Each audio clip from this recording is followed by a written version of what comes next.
This is very valuable topic. So, good evening, good afternoon, good morning, everyone. So, we are here today, gathered this lovely Friday. As soon as the weekend is starting, very soon. So, I hope everyone's in a good shape to enjoy the weekend. So, today we are going to have a special guest, the senior manager for programs and our previous disaster service manager, Harry Mahmoud, will be sharing us a brief introduction about disaster activation and how OpenStreetMap communities could support, be part, and volunteer as someone to contribute in a disaster activation. So, Harry, are you ready? Yes, I'm ready, Miko. Okay, so I'll be passing it forward to Harry in a few seconds. But before we start, uh, please do be reminded that the code of conduct of the humanitarian OpenStreetMap team is applied here. And for people asking about the recordings, the video, the slide, it will be all available via our wiki page wherein we put our sessions there. So welcome to everyone, and I bring to you Harry Mahmoud Mahardi. Thank you, Miko Tamura, for opening the session. Welcome, everyone. Hello. It's really nice to meet all of you online today. Yes, Miko have introduced myself. My name is Hari Mahardika Mahmud, but you can call me Hari. So I'm part of the Open Mapping Hub Asia Pacific, and today I really glad and proud to having this opportunity to share with all of you about the disaster activations at HOT. So yeah, probably you already familiar with OpenStreetMap, of course, and some of you also probably already familiar with humanitarian OpenStreetMap team or HOT and Open Mapping Hub Asia Pacific. But the theme that we are going to talk most for today is related to the disaster activation. So I think this is something that some of you probably aware or half aware, I would say, because probably if we think about disaster activations, people thinking about, oh, there is a disaster, let's mapping, let's map the area and things like that. But yeah, it's true. But again, I think the disaster activations as a whole, it's a bit complex than just a mapping itself. And today, I'm going to share some of the interesting sources and links that probably could be really beneficial for all of you to supporting the disaster activations, especially using OpenStreetMap. So I think for today, we are going to discuss three main topic or subtopic in these sessions. First, probably let's discuss about, and I will share with you about what is disaster activation. And second, there are some phase of disaster activations that I really hope that everyone that attend today will be more understand and knowledge about. So, like I said in the beginning, it's not just about the mapping. There are a couple of activities that probably can really interesting for some of you. Last but not least, briefly, I'm going to share what exactly Open Mapping Hub community, and in this context, we call it the guru, can really supporting disaster activations as a whole activity. So I think that's the three main sub topics that we are going to discuss for today. So let's start with the first. So what is the disaster activation? So activations actually is the concept that used by humanitarian OpenStreetMap team or HOT since beginning of its organization. So actually, HOT was established as a humanitarian organizations, and at the time when it just recently established, majority of HOT activity it's really related with disaster activation, meaning HOT really utilize OpenStreetMap as a open and free digital map to supporting the disaster, even of disaster that happen around the world. But since the hot is really grow to very wide and have a lot of community in all of the countries, so we hope that this kind of activations is not only do and lead by hot itself, but it's hopefully can also be becoming part of the local community led initiative. So that's why disaster activations, we can call it like in general context is disaster mapping response. And actually disaster activations is not only related about the mapping but also about the capacity building. So I think how we at hot can also sharing and transferring the knowledge of the process of disaster activation to our community in the world. In this context, of course, our community in the Asia Pacific region. So I think if someone uh, ask you after the sessions and they ask what exactly disaster activation means, basically you can just tell them it's a disaster mapping response. So meaning if there is a disaster happen in Bangladesh or in Sri Lanka, for example, we will do disaster activations, meaning we will map the area and we will do some of the other activities that related to the process itself. What the other activities, I'm going to explain more detail in the few slides after this. So I think this is the general what we call it descriptions or understanding of disaster activations. So yeah, basically it's about the disaster response. So how hot and its community really utilize OSM to supporting the event of disaster that just happened in some of the area. Okay, that's the disaster activation. And in general, so I'm trying to really make it more simple for all of us to really understand the complex process of disaster activations and make it into four general phase. We call it phase zero, phase one, phase two, three. So it's called like a disaster activities. It's about the Harry, you're a bit cutting hey, out.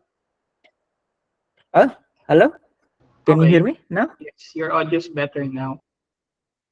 Okay. So there are four phases of disaster activations in general.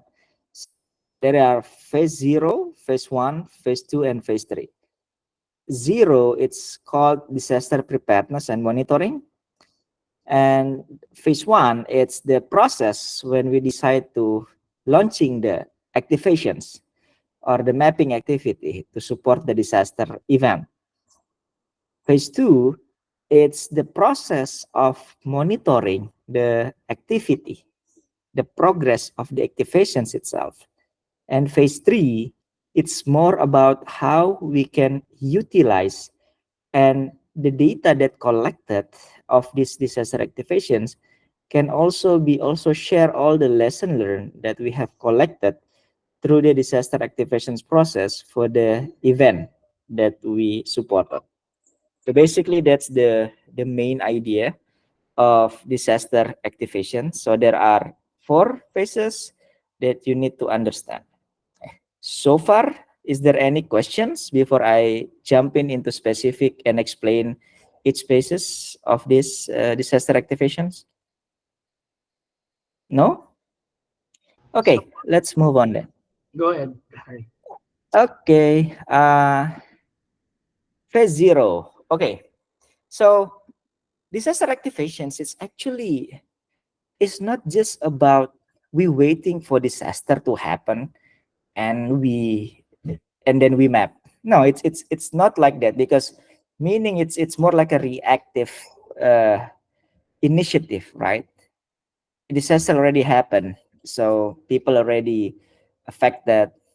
There is some effect of impact, but we really want to reducing the impact of disaster, of course. So nowadays, I think hot and open mapping hub trying to really improving the resiliency of the area in the Asia Pacific. So disaster, we cannot really predict disaster, especially like an earthquake, like a sudden onset disaster like earthquake and flash flood, landslide. So, we never predict when it's disaster happen or where it will be, happen. So that's why in disaster activations, it's really important to also take a look at the phase zero, meaning even before the event of disaster, we try to do some effort. We call it, we launching couple of activities, we monitoring the situations of disaster. So later, when disaster happen, at least we have a very good information or baseline of data that can be really used quickly by responder on the ground. Imagine if we just waiting for the disaster and we have to map a lot of area after the disaster happened.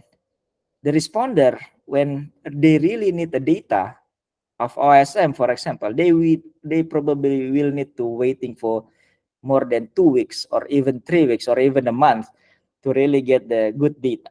So we don't want to that happen, right? So that's why we want to complete it or improving the baseline in Asia Pacific as much as we can, even before disaster happen. That's the phase zero.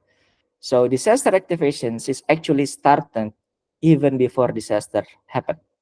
So I'm going to share some of the example uh, activities that we do in the phase zero, so you have a better understanding what exactly this Hari it's talking about phase zero.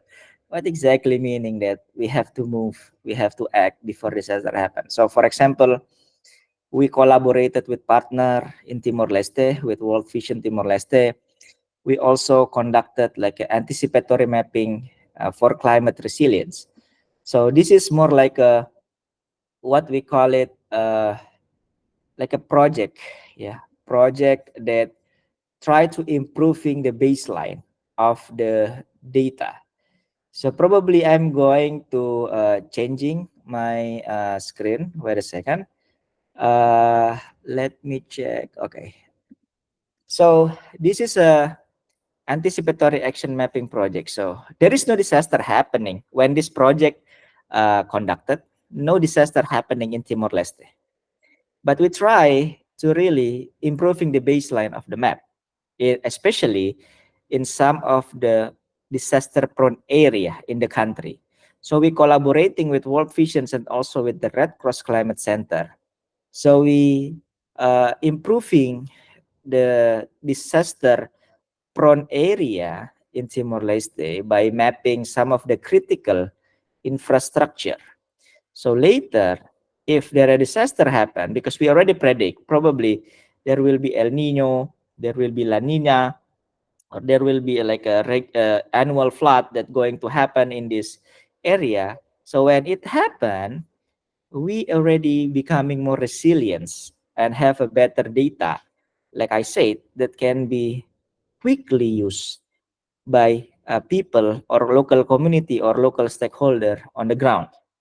So later, I'm going to share my presentations to all of you, but I already attached the link of this, so you can also read the detail of this.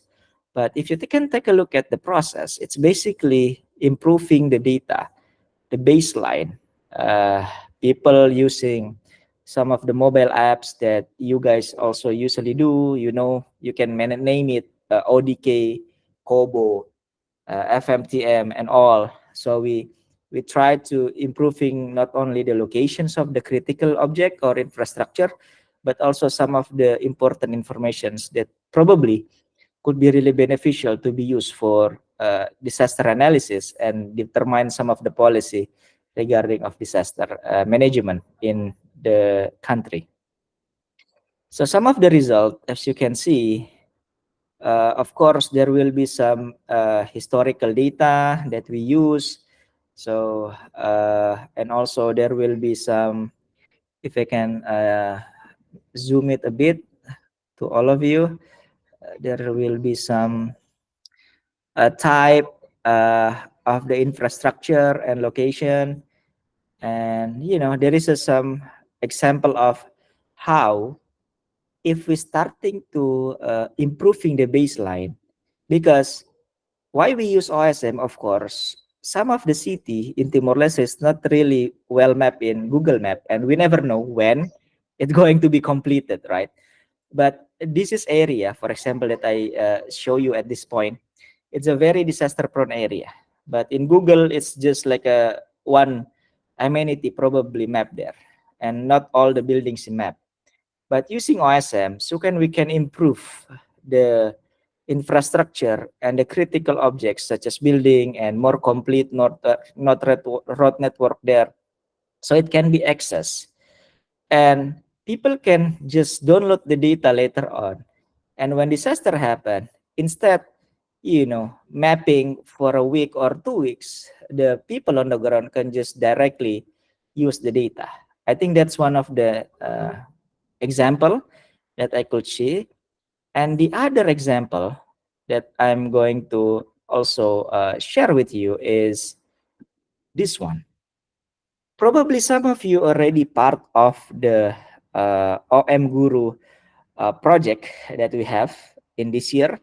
So one of the OM Guru activity just that we just recently launched, it's called Triple C, Climate Change Challenge. So climate change challenge, it's similar initiative from Open Mapping Hub to really try to improve the baseline, the base map in some of the disaster prone area. In this context, we're using some of the disaster prone cities in Asia Pacific, in some of the country, in Indonesia, in Philippines, in Bangladesh, in Nepal, and some of our other countries as well. We also use some of the various tools, you name it. So it's not just like a mapping using ID editor or using JOSM.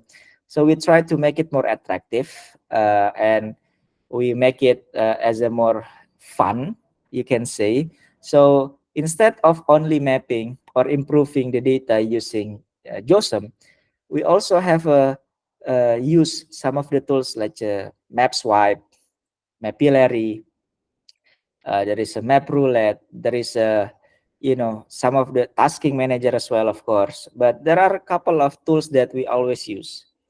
So I think it's really important to understand for all of us that disaster activation should be well prepared even before the disaster happen. So if you guys, for example, in these sessions have some ideas or even have started some of the disaster preparedness project and you really need support on us to support you on mapping those areas, please let us know, because we have like a OM guru at this point. And at this point, correct me if I'm wrong, Miko, but I think probably there is some like a thousands of guru at this point. This year, I think we just have also established around 49 or 50 guru. So there are a lot of guru. So whenever you really need support to map your area, especially disaster prone area, do not really hesitate to let us know. And we can talk about how we're going to map and when we're launching to map and how long we're going to map those area. So I think this is some of the example that I want to share with all of you related to the disaster activation phase 0. It's called preparedness and monitoring. And after, okay, it's more like a day-to-day basis, like a regular activity, right? So there is a project, to map some disaster prone area. So we do it like it's more like an unconscious activity for some people, because at the end of the day, you never know that, oh, probably the data will really beneficial for some people if disaster happen in that area. And let's talk about when disaster already happened in some area, in particular area. For example, in phase one, let's say the disaster happened. Recent example that I can share, it's the landslide in Papua New Guinea. So have a connect with we have connected with the one of our guru or community in the country. So we asked them, is there any needs that you really need for us to support the affected area, and what kind of object you really want to map? How long do you think that will be need to be mapped, and do do we really need to map, and things like that. So every decisions, every analysis or communications that we going to do to launching this kind of disaster response mapping, it's happened in the phase one. So phase one, it's basically like a busy time at critical phase when we at HOT or Open Mapping Hub Asia Pacific communicate with community and partner to really determine when, where, what, and how we really want to uh, do the disaster response in this disaster activation. So there is a size up incident, engaging with local community, decide on appropriate response, and of course create the initial project. So if we're talking like create initial project, I'm not just talking about directly go to tasking manager and create a tasking manager project, because we need to really determine a couple of things. But the most important, we need to also receive some formal requests, either from community or from partner that really need to be mapped those area. Because at the end of the day, and probably it's like a dozens of disaster every day, right? But we need to really, if we select, there will be stop working because it's too much for the server to handle all the tasking manager, and we will have a lot of uncompleted tasking manager. So I think phase one is really important for us to decide how, what, when, where, yeah, who is going to, to be determined in this phase. So I'm going to with all of you some of the link. Phase one, I put some of the good link that we usually regularly use to really determine the process. Of course, communicating with community, you can take a look at in the slide. We use couple of channel, you name it, Slack, Facebook Messenger, Facebook group, Telegram, and everything. So usually our country manager Miko, it's the one who really helping us to communicate, especially with the community, about what exactly the community needs, what exactly the community capacity in those area, because each of the community has a different skill set. For example, some country have a more mature skill set to really lead the activations or the mapping process. Some community really need us to take a decisions or take the lead of the mapping process. So it's all about the communication here. And outside the communications, of course, like I said, I'm going to share with you first. Let me share with you GDAX. So GDAX, it's actually is a what we call it is the sources that we use. Excuse me.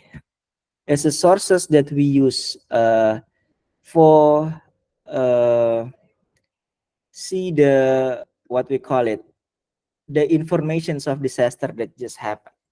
So this is GDUC's website. So you can take a look at there are a couple of locations of disaster happen, and you can also take a look at the color. So green, it's very light disaster, while the orange it's medium to heavy impact, and the red it's really heavy impact. So if you take a look at for example, uh, let's say in offshore in Indonesia, sorry, yeah, this is earthquake in Indonesia, for example. If you take a look at this, there will be some uh, even summary that you can take a look at, and the magnitude, and there is some probable exposed population and blah and so on. But there is also GDUC score. So the bigger it's, the more heavy impact that will created by this disaster. So this is really important for us to also analysis the situations. Of course, beside the real communications that we've been also conducting with the community, we need to take a look at some of the official informations. And one of the link that we usually use is this GDUX. So GDUX, it's not only for Asia Pacific, so it's cover whole world. So for example, there is some drought or forest fire in Guatemala, so it's also really helpful. And there is a flood, probably we also can take a look at in India. So GDUX score it's 1.5. There is some deaths happen and blah blah blah, and there's also the location of that. So this is something that we usually also use. And the other thing that we use is Disaster Ninja. So I don't know how many of you have really used Disaster Ninja, but Disaster Ninja it's really uh, useful tools to use for us to really also see the probability whether we need to map, or the affected area probably already have a more complete data in OSM. So it's also important to really understand with all of us, not all disaster that happen needs to be have disaster mapping support, because in some area, luckily, quote unquote, the baseline of the data in OSM it's pretty much completed. So instead supporting the disaster mapping, we can just keep it and just sharing the data or the relevant data in some of the sources that we have, such as humanitarian data export. So people can just use the data, because it's really important to understand that some of the area in OSM it's already well mapped. So this is that disaster ninja tool that I show you. It's really useful tools as well to determine whether we need to still do like a mapping activity to support the area that just impacted by disaster or not.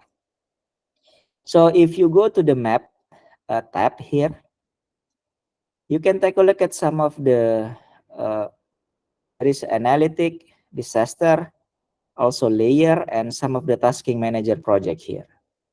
So this is very useful tools that we also usually do. So for example, in disaster, you can what kind of recent disaster that just happened in all over the world. So you can just adjust the size of the layer here. So you can select some of the tools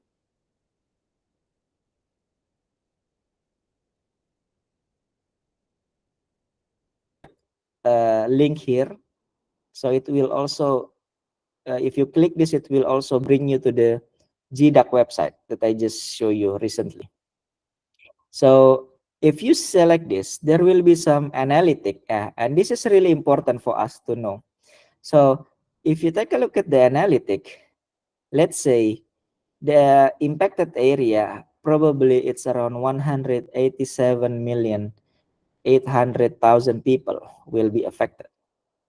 And there are 31% area, affected area, that still not having some of the OSM object. Meaning, if you take a look at the number, 30%, it's pretty a lot number. So that's why probably if we decided to map this area, we will say yes. And there is some also how many percentage with no OSM building. It's 72%. It's bigger. So this is the general analytic that you can use to really determine whether you should still map the impacted area or you should not. So if we really change, for example, let's changing it into some of the another area in, so this is India. So let's changing it to Bangladesh. So it will, the map view will automatically change. So take a look at this, and you just waiting for the analytic to give you some more uh, complete information. So how many people and how many populated area with no OSM building? It's 56. So it's a really a big area, of course. So you can say like, oh, we should really map this area. And you can take, if you zoom in into the map, you will see a more detail of the area where you should map it or not. And you can also if we minimize this and minimize that, we can also adjust the layer of the data that you want to see. So the default, there will be the some active contributor that you can take a look at, and there is some population density, there is some OSM inspector and OSM analysis, tasking manager project that you have published. So if you want to take a look at the, the analytic, there is a contour analytic sub layer here. So you can take a look. If you want to see the building completeness, you can just select this, and you can later see the analysis of the building completeness for the affected area. So there is also legend. So the more green, it's the more good area. So probably you don't need to map those areas. But if it's red, it's a very bright red. It's something that it's low building completeness, especially with the high populations. So it's a very priority area. So this is really helpful for all of us to also using these informations, especially for example from Open Mapping Hub with Miko or me communicated these informations to the community that we communicating with or with the partner. Why? Because they probably not really aware with all of these things. So probably they just really panic and say like, oh, Miko, there is a disaster in my country. I really need you to map it. But before Miko say, "Oh, okay, we are going to map through tasking manager," Miko will also, with me and with our team, will try to assess the area first and take a look at some of this analytic with in Disaster Ninja and see, oh, okay, this area, it's really need to be mapped. So probably if the affected area cover, for example, this is an example, if the affected area cover this kind of area, for example, I just try to make some example here. So this is for example, this is the affected area. So so Miko, instead of saying and me talking to community, okay, let's map whole affected area. We say like, oh, okay, I think we only need to map some of the area, not the whole area. We just need to focus map the area that still needed to be mapped, which is probably more on the east side instead of the west side of the affected area. So I hope we understand this. So this is really helpful for us to also determine later in tasking manager what kind of priority area that we going to ask the community or all mapper in OSM to really supporting us to map. Remember, even though the affected area is big, it doesn't mean you have to map all of them. Why? Because probably some of them already well mapped, but some of them probably not. So that's why this kind of disaster ninja tools, it's really, really important for us to really know and use. So that's disaster ninja. So if we also try to follow the process, okay, let's say we have decided that okay, everything is good. I have seen GDAX. I have also analysis with disaster ninja. I have communicate with community, and we decided to mapping some area of the impacted area for this disaster. As a whole, as a formal organization, of course, we also need to do some of the formal process to say whether this is going to be activated or not. So the best way to do this, after we have really completed all the process and we have determined the locations of the area that we want to map, the official informations of the disaster that happened. So we need to do that. We usually say a size up. So size up is a process where we uh, try to fill some of the important informations into form, and later this form will be submitted to the disaster activation working group. What is disaster activations working group? It's a special working group that focusing to supporting any disaster mapping response that happening in hot and open mapping hub Asia Pacific. So disaster mapping and activations working group, it's consisting of people that not only mapper but also validator, partner, also even local community. So everyone who interest to really supporting the activations in that area will be notified and they will decide. So I'm going to share with you and show to you about the form of the size up. So usually size up it's done by Open Mapping Hub Asia Pacific. It's usually done by myself. It's usually done by Miko. So probably community doesn't need to do the size up.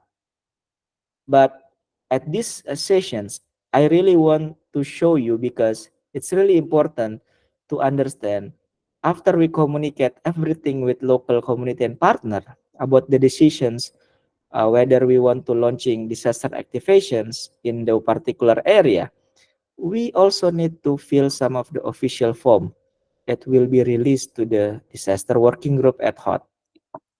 So this is the form. Let me show you. It's called size up, right? So remember, if you hear about the size up phrase, meaning that this is like a formal that we want to share to the activation. So usually I put some email.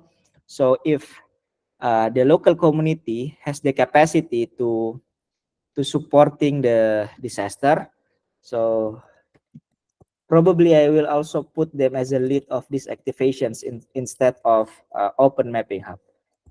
But I still usually fill the form this form size up to them for them.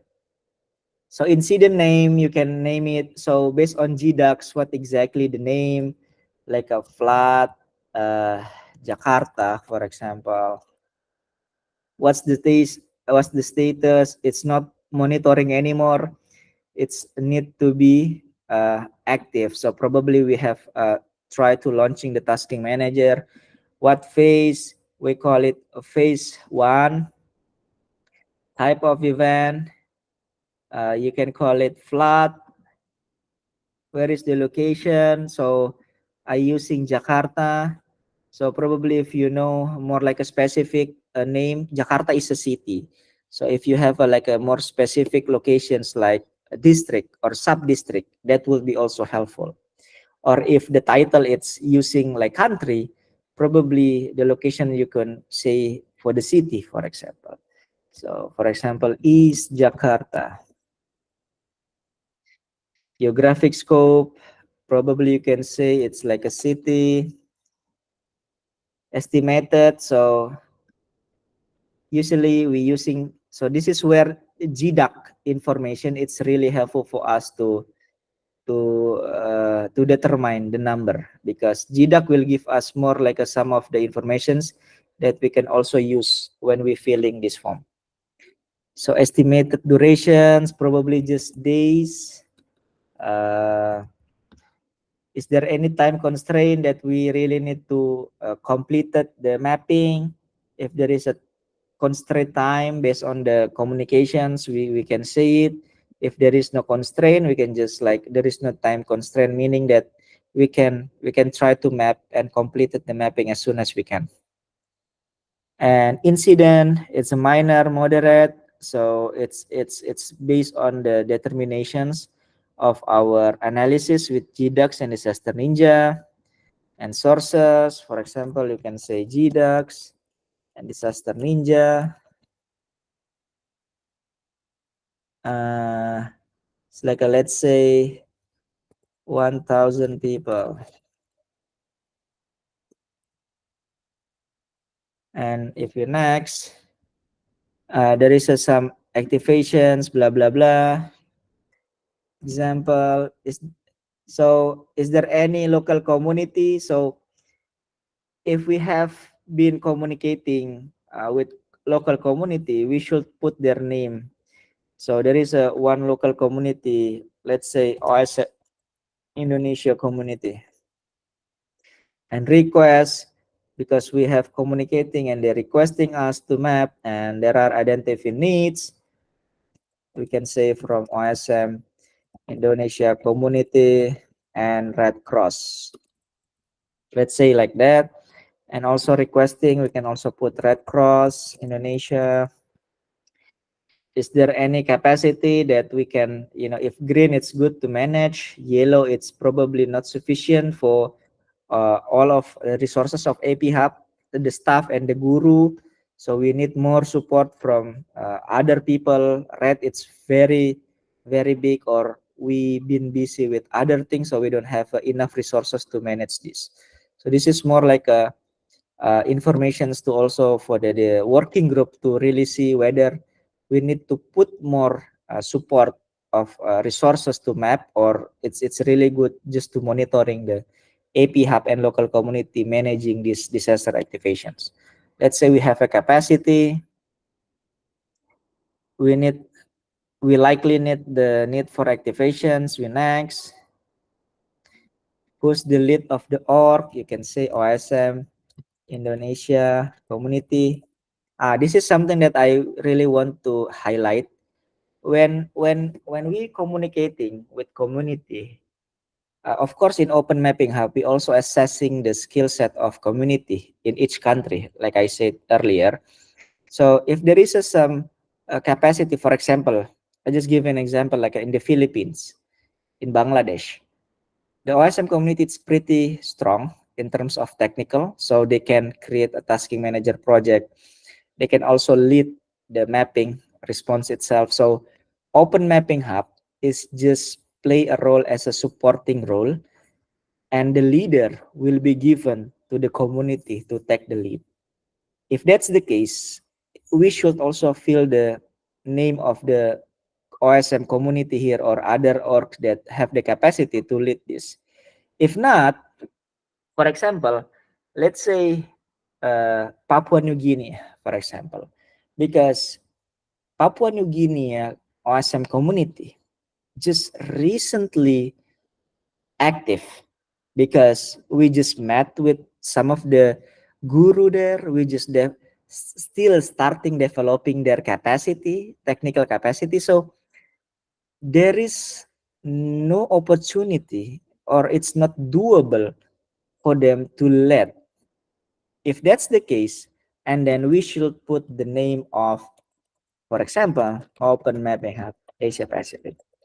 So in disaster activations, it's also important for us to really measuring the capacity of community or the partner and decided whether they will be part as a lead or play as a supporting role. So we can also lead some of the active org here and incident name, official, blah, blah, blah. GDAX, you can take a look at the GDAC later on. G123 level alert. You can take a look at the if you remember the color green, orange, and red. So probably let's say orange 2.5. And what's the number? You can next. If there are any wiki page already created, if not, you can just skip it, blah, blah, blah, and you can submit. So I think that's the form of the size up that usually it's filled by myself or open mapping up OMA AP stuff. But I really want to share with you because this is the process that we do in the phase one. So there is no mapping activity at this phase one at this point. And after we really submitted this, we can do it after, or we can parallelly. So we also, while starting the mapping, while just recently, creating the tasking manager and launching it, we can also filling the size up itself. So I think this is the process that can simultaneously done by both parties, by community and also OMH AP, or we can also, based on the capacity, we can also wait to do the size up first or and then launching the tasking manager. So we can do both based on the scenario that we have on the ground. So I think that's the something that we also like to share. And if you take a look at the slide here that I show you, it's also like a screenshot of map swipe. So it's also one of the, I would say, some of the innovations or another initiative that we do usually in disaster activations. Previously, when we decided to do a mapping response, we start straight to the tasking manager. But because sometimes when we launching tasking manager, we just block the area, the whole area, and asking people to map.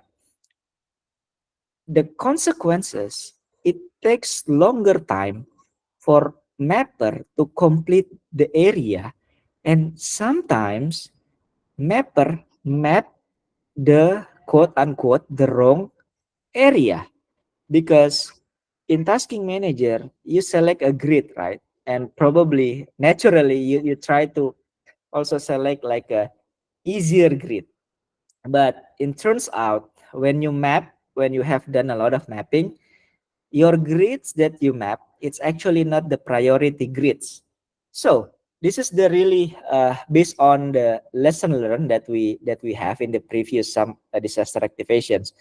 Sometimes we discuss with the community and decide that before launching tasking manager, we would like to launching the map swipe project first. So for those of you who not really know or really aware about what is map swipe. So map swipe, it's a tool. It's actually to identify where is the area that contains the object that we can map.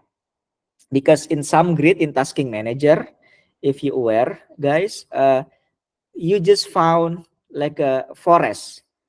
We need to map building, for example, or roads, but when you click the grid, you know, it's just a forest, and no object that you can map, but it takes your time for at least 1 or 2 minutes, right?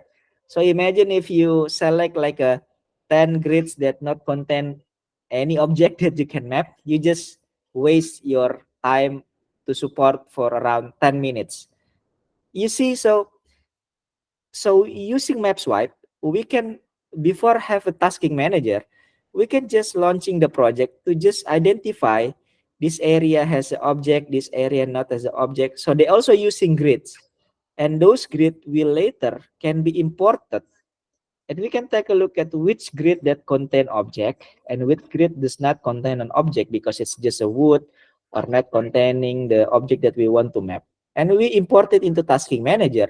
So our tasking manager can be more detailed, can be more focused to really mapping the area that really need to be mapped.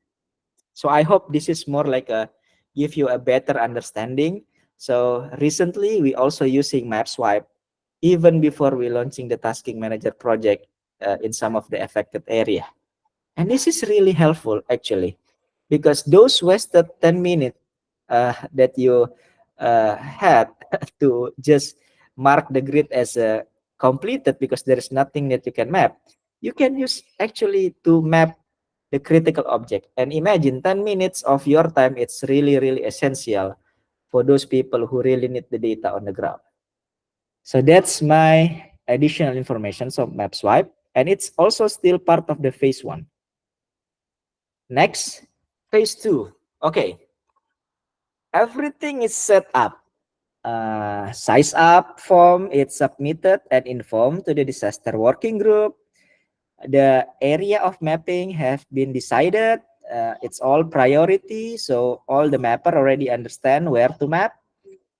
And at this point, depends on the size of the disaster of affected area, or also the capacity of the local community. This phase 2 could be happening days, weeks, or months, or yeah, probably months, like 2 months, 3 months. For example, Turkey and Syria, it takes almost like a half year to be really still monitoring the progress and all. So phase 2 is more like a monitoring phase in this disaster activations process. So phase 2, it's more like a monitoring the event, maintaining the communications with the community, with the partner, also manage the technical issue. For example, yeah, we never know. Like there are always some technical issue for so mapper connecting with us or validator. Hey guys, this is really bad mapping. So the validations need to taking longer than we expect. Blah blah blah. So it's always managing the process of the mapping. So it's also important, like I said, in the phase 1, to define whether local community can lead, because the leading this mapping activity is not just launching tasking manager, it's also meaning to monitoring the process of the mapping itself. So Bangladesh, Philippines, for example, it's really have some capacity to do that, and but some other country probably not. So that's also one of the indicator that we need to also taken before deciding who's going to lead the activations. And if you take a look at the phase 2, actually it's pretty also uh, I see it's more like a OSM kind of tools that we could use. So if you take a look at the screenshot that I share in the slide, So Papua New Guinea, for example, if I click the picture, so let me share with you. Yeah, this is the statistic of the tasking manager. So you can take a look at, so in tasking manager, you can take a look at the statistic. So finish 51, ready for validation 48. So you probably also aware when using tasking manager, after you map, it's need to be validated and then it will be completed. So it's not just about mapping, it's also about validation. So that's why in our project in OM Guru, we're not just creating a mapper, but we also creating a validator. We're also creating a trainer because that's really important. So mapping is just one of the process, like I said. So yeah, you can take a look at how many building maps, how many kilometer roads. So you can wonder why only 410 buildings map. Of course, because the focus it's not about the roads, it's not about the building, it's about the roads. So it's also important to also communicate with community. We always assume that we need buildings to be mapped in every disaster event. No, we're not. Why we just assume, right? So that's why communication is really important. If communities just really need the roads because they know like probably the building is already completed, and then we just launching a tasking manager only to focus on the road. So that's why the result of this it's around 545 kilometer of roads have map. So you can take a look at also the contributor of the mapper, how many validator, and you can take a look at their level. 76% still beginner level, advanced 22, and intermediate it's around 3% of the total contributor. And this is the project timeline. There is a peak of contributions and that will be flat. It's happened, it's normal. You don't have to worry. But at the end of the day, this is something that we need to monitoring in regular basis in the process of disaster activation. And also the not really less important, it is also important is how we create the documentations for the process itself. R- Rather than just take a look at the tasking manager, we also should we really should to create a wiki page. So this is a earthquake of the situations in Papua New Guinea back in March. So we have a template, right? So if you guys have the capacity to create a wiki page in OSM and you really want to contribute creating a documentations of this activation, asking ask us to give you the template so you just can just changing the content. So this is more like a general informations of the event, who's the coordination, Miko Tamura as our community manager, the partner it's between Open Mapping Hub and OSM Papua New Guinea, what's the hashtag that we use, and also the campaign of the tasking manager. Everything it's recorded in this wiki page. So we don't really publish it in the website. Usually we just using OSM wiki for our disaster activation. And we can also put some link about the source of the download, the collected data. This is the leads, this is the data quality and mapper. So you can take a look at before launching tasking manager, we also use map swipe. And you can also take a look at, we see the GDAC event summary. We have put some link of the project of the map swipe and also the status, blah, blah, blah. So you see, this is something that probably why, let's say why Miko's here, because probably, like I said, the capacity of OSM Papua New Guinea, it's not enough to really create all of this. But what I'm going to say, it's not like to tell you who should create, because who should create this wiki page, it's actually depends on the agreement uh, among some of the parties that involved. It could be Open Mapping Hub or that created, it's fine. Probably community, if they have capacity, it's better, right? So it's up to the situations, like I said. So, but this is should really created whenever you create a disaster activation. And just want to also tell you that it's really important, especially for the uh, big, like a very big event like in Turkey and Syria, for you to always publish the progress to the through your social media or through your wiki as well.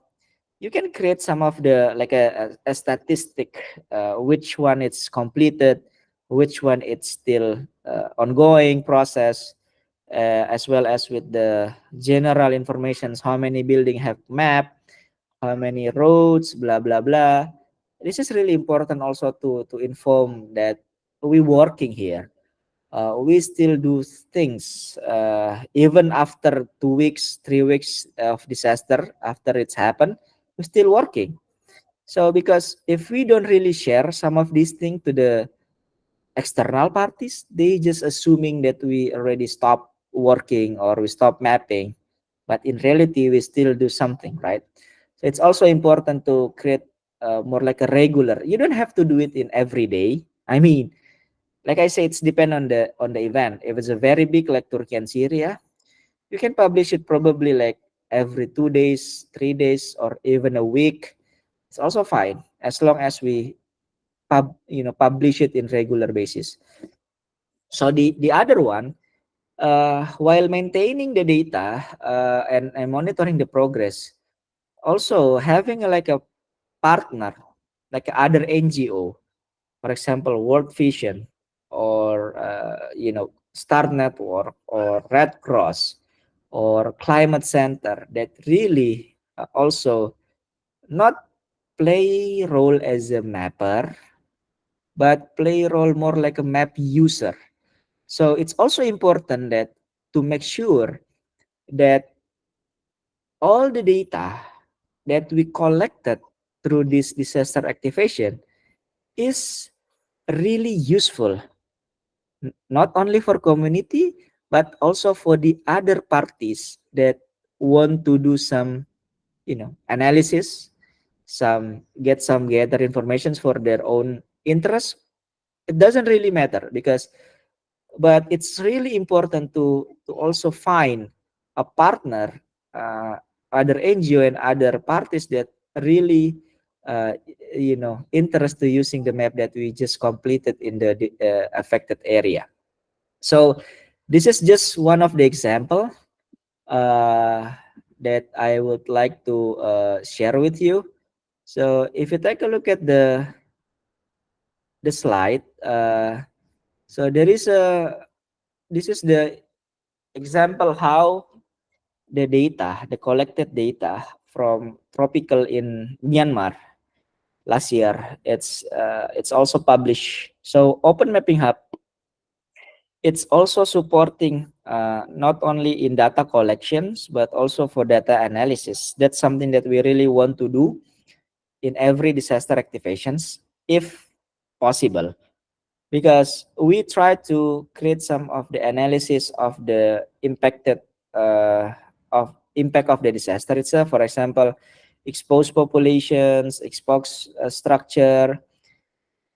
So we also try to what we call it publish it in some of the websites such as Relief Web. And we also coordinated with the central team, with the data team, to really put this to the more public use and so on. So you can also download the map itself if you really want to interest. I think that's also important, and that's something that you can also do in the phase 2 while keeping the monitoring progress of the mapping. You can also try to parallelly do some analysis from the collected data and share it to the more wider audience. So I think that's something that really useful for all of us to really understand uh, the example in phase two of disaster activation. And the last phase, it's actually we call it like a phase three. So phase three is more like a after the uh, mapping process it's completed or almost finished, we just not leaving it behind. It's just like okay, it's done, it's been validated, it's been mapped, bye bye. No, no, we need to make sure that there is some also continuity. We still to make sure that this is still going to be beneficial, not only because of the disaster that just happened, but for the other people or the other needs that probably it's really, will get some value from the data that we have collected. So I think that's why it's important to, like I say in the phase three, review the completions and the quality, because we also want to make sure the quality in our disaster activation is good, and how exactly to long-term support and build the capacity. So after phase three, we take a look at this. After phase three, we also actually going back to the phase zero, especially in the capacity building, because we want to not only map and preparing, improving the baseline in some of the disaster prone area, but we also want to developing the capacity of community. So for example, in the next 1 year, in the next 2 years, from supporting lore, we hope that OSM Papua New Guinea can becoming like a leader in future disaster activations that happen in the country. So it's more like our vision, our goal. So we don't want to also make them just stuck at the supporting lore, what we always do with the some of the guru project or initiative to build their capacity. So if you take a look at some of the example that I put here on the slide, so all the data that we collected in our disaster activations, including mapping for response, it's actually also available in the humanitarian data exchange path. It's called HDX. So HDX is it's developed by OCHA. So HDX is developed by OCHA, and it's actually basically it's a place where you can try to find data that related to the humanitarian. So it's not just hot data. So you can find any data that you want to find. You can search by organization. You can also this is like American Red Cross, also I don't know, African Development Bank Group. So many humanitarian and development, even UN agency put their data in this website, in this HDX, so people can really just find the right data for their needs. And of course, as a humanitarian organization, not really want to left behind. So we also have our own account. So you can just find us typing our name and just click our page. This is our page. And so all the data, so it will also updated regularly. So all the data here in hot page will be updated regularly from OSM, and they have been put it as a particular uh, group: roads, railway, financial services, buildings, airport, seaport. You can filter it by couple of things, like what data do you want to see?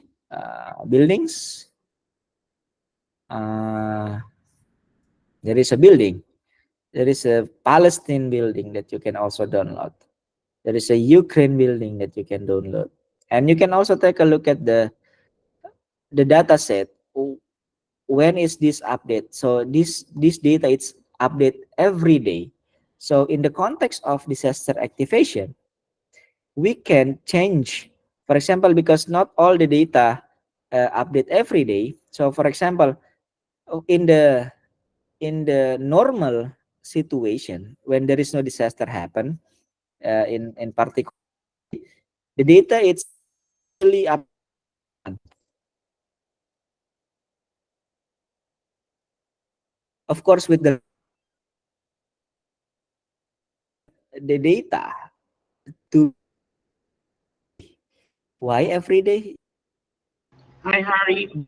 Harry, your voice is cutting in and out. Can you repeat the last few sentences you mentioned? From me, what's the last thing that you heard from me, Mika? The data. Okay, so okay, let me try to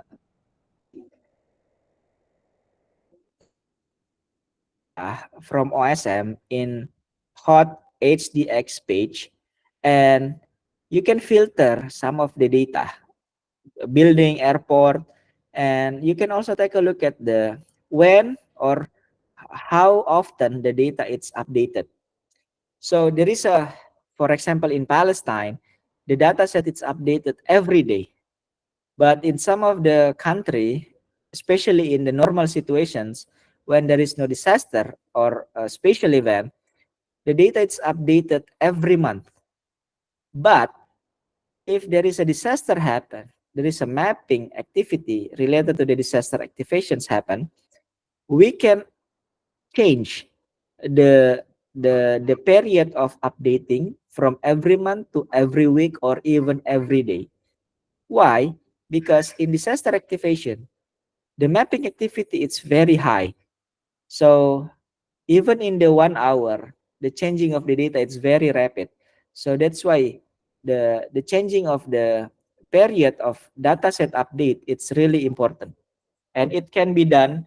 So you can just asking us to changing the update if needed, or we can just automatically when disaster activation is launched, we can just automatically changing it to every day. And you can also try to find the country. So for example, I try to find my country, Indonesia, and Indonesia it will be show me yeah, couple of criteria, buildings based on the provinces. So for some country it's big like this one, probably it will be more data than the other countries. So it depends, but actually it's generally it's provide you with some of the classifications such as buildings.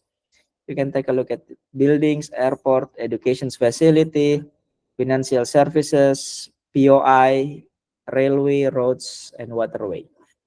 So that's the HDX thing, and it's usually been updated in the phase 3. The other one is about the how we can communicate our effort.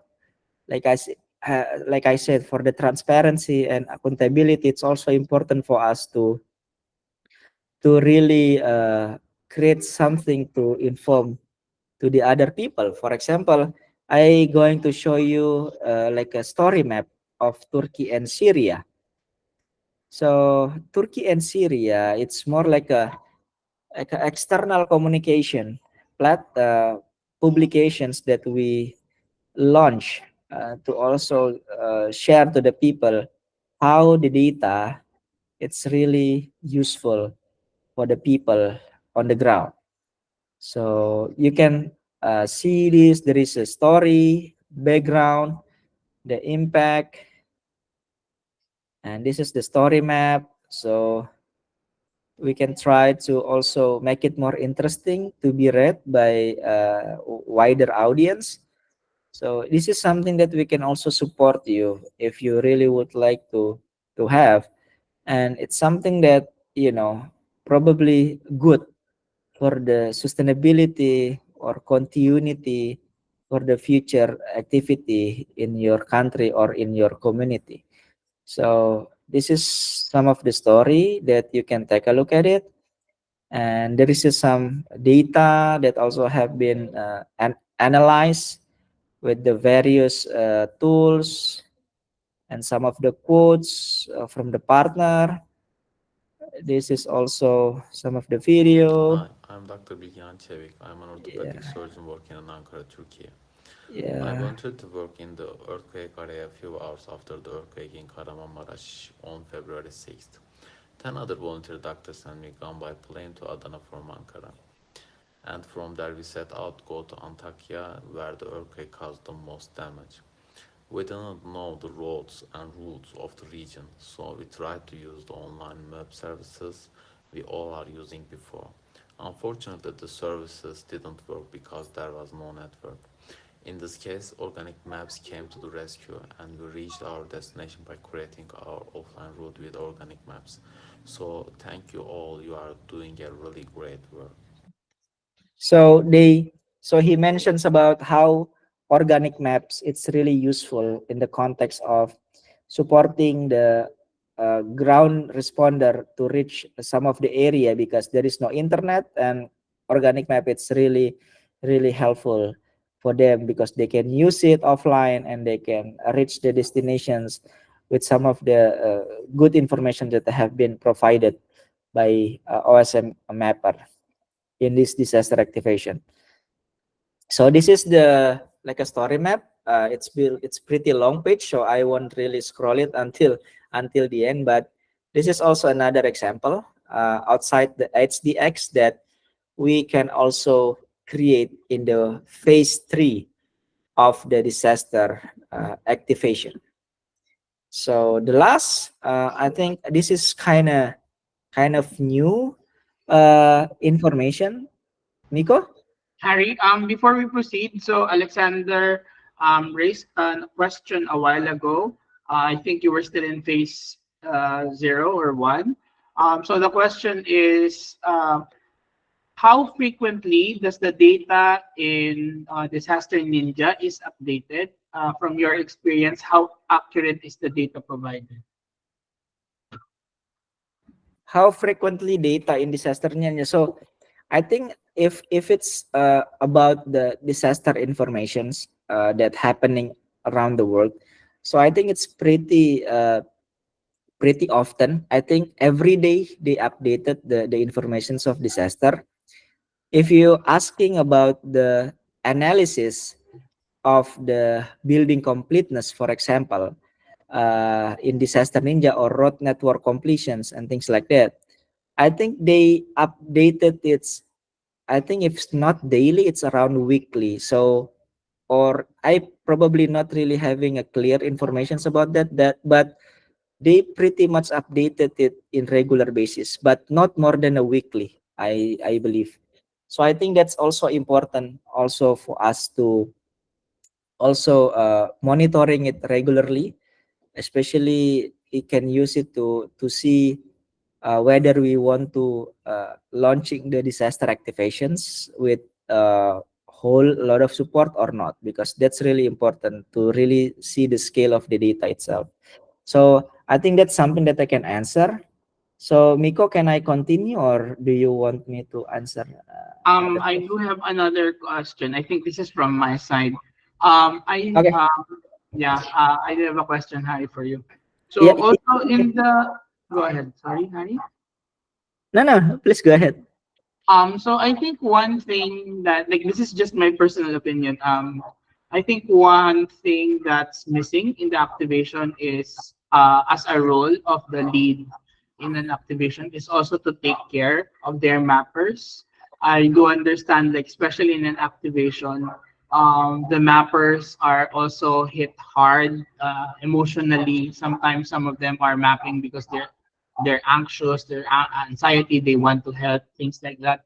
I do feel that in the future, I think it's for hot also that there should be like some way we could also find out how the mappers are doing, what's their mental well-being, and take care of that also. Like, yeah, just a Yeah. thought in my mind. Thank you, Harry. Oh yes, thank you, Miko. And I really agree with you. And actually, it's been part of the disaster activations protocol, but I'm not really touching it at this point. But yeah, thank you so much for the questions and also reminder for everyone here, because that's also something that I want to add. Beside the technical capacity of the OSM local community, we at HOT also need to also aware about their mental well-being, because probably, let's say, in Sri Lanka, I just give an example. I know people, so I see Anuradha. Let's say Anuradha has capacity to do the to lead the activations, but Anuradha, it's really personally affected by the disaster, by that disaster.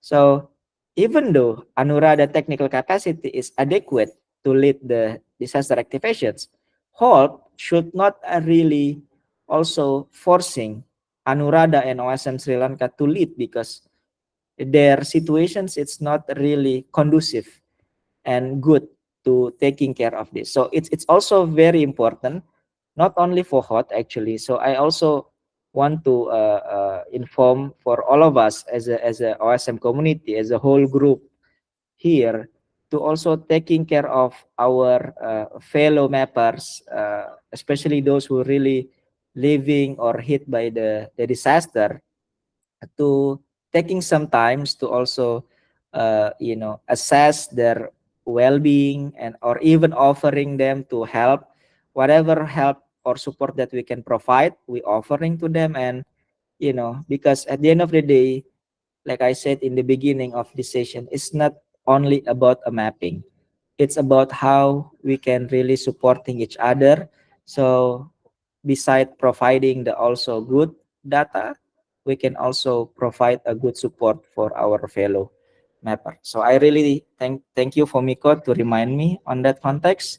And before I close my presentations, I just want to also highlighting this, but actually this is more like a on hot side, AP Hub side, to should have some kind of after actions review,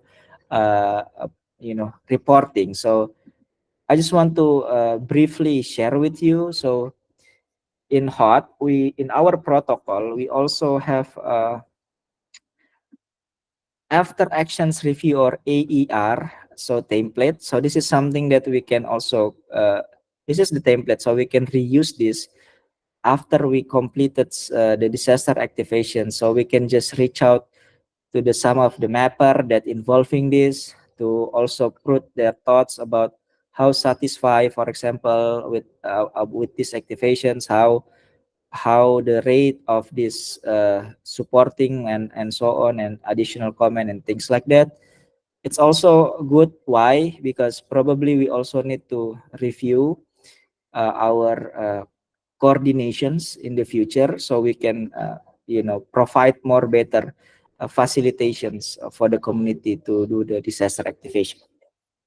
I think I still have 5 minutes left. So the last but not least, I would like to share with all of you, as a guru, as OSM community, do not limit yourself in disaster activations only as a mapper, because there are so much role as a community, as a guru, that you can really supporting us.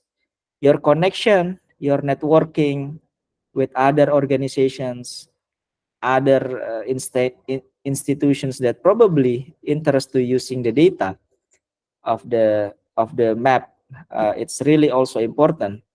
And also the validation, it's also something that sometimes underestimate, undervalue in disaster activations. People just thinking, oh, let's map as many as building to support, but we need to think about the quality. So validation is also important.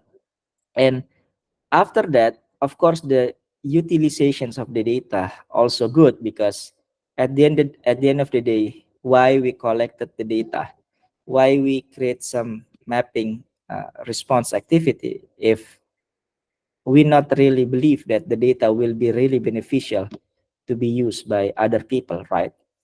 We can also offer or have your support in documentation, creating a wiki page, put some blog or news in your own media, blah blah blah, about this kind of initiative from hot and community.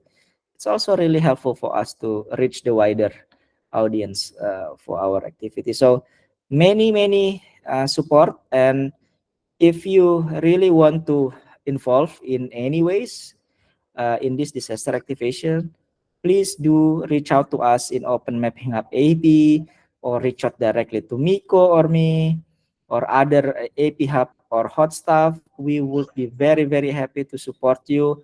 And I hope these sessions for today, it's not really whole process, but I believe I have shared a very essential informations for everyone here that probably can leverage your knowledge about what exactly disaster activations at HOT. And if you do have any questions or comments, do let us know. I hope you guys have a good day. Thank you so much for your attentions. And I believe this is not the last time we are going to meet in a different topic probably. Thank you so much. Enjoy your weekend, guys. Good morning, evening, and afternoon for all of you.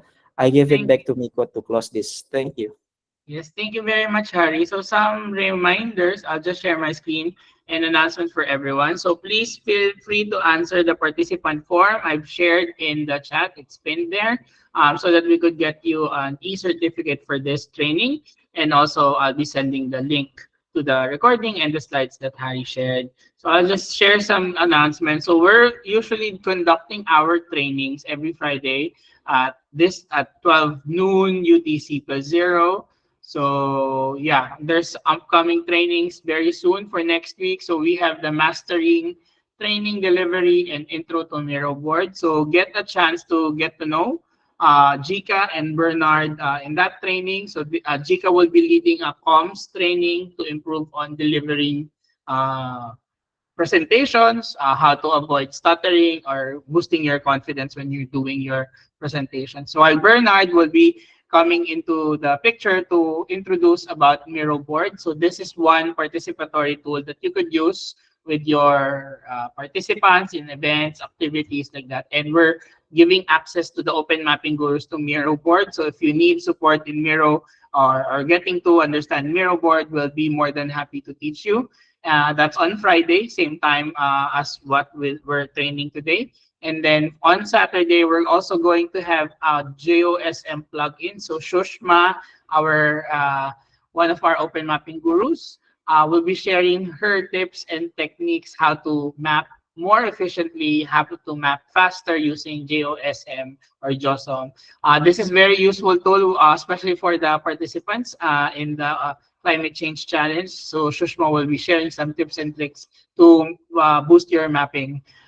So you know the drill, how to get the meeting link. I actually, for all the gurus, I have sent the calendar invites for this, so it's very optional for you.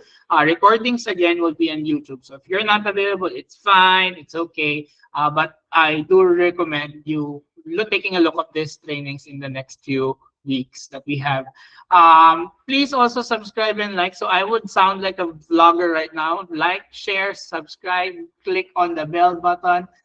Follow the Open Mapping Hub Asia Pacific YouTube page. We're going to post videos here and of the training. So if there's an opportunity for you to actually ask questions for our guest trainers, please do so, because this is also good exposure for the YouTube page and for yourself in these videos. Yep. And I'd like to invite, since we're talking about disaster activations, we do have two activations right now. One in Afghanistan for the floods that happened a few weeks ago, and then more recently, Papua New Guinea again was hit by a massive landslide in one of their small villages. So we're doing a map swipe project for both, so that we could prepare the data or the mapping in a few weeks for Afghanistan and Papua New Guinea. yeah, I think Harry shared. Please do email Open Mapping Hub Asia Pacific for any questions, inquiries, and more of so. So I think one important thing that before I end this call is that let's think about our roles as OpenStreetMap contributors, how we level up and take more of a leadership role in reaching out to our communities, being there for our communities, especially for their well-being, and also being there for other communities like us all over the region and all over the world. So some if a disaster happens to in our country, hope not, but I hope not. I am sure the other OSM communities will be there. So it's best also that we can also be there for them in the future. I am wrapping now this call. Thank you very much, Harry, for this opportunity. Thank you, Open Mapping Gurus, and soon to be Open Mapping Gurus in this call. I hope you have a great weekend and enjoy your day. Thank you very much. Have a great night.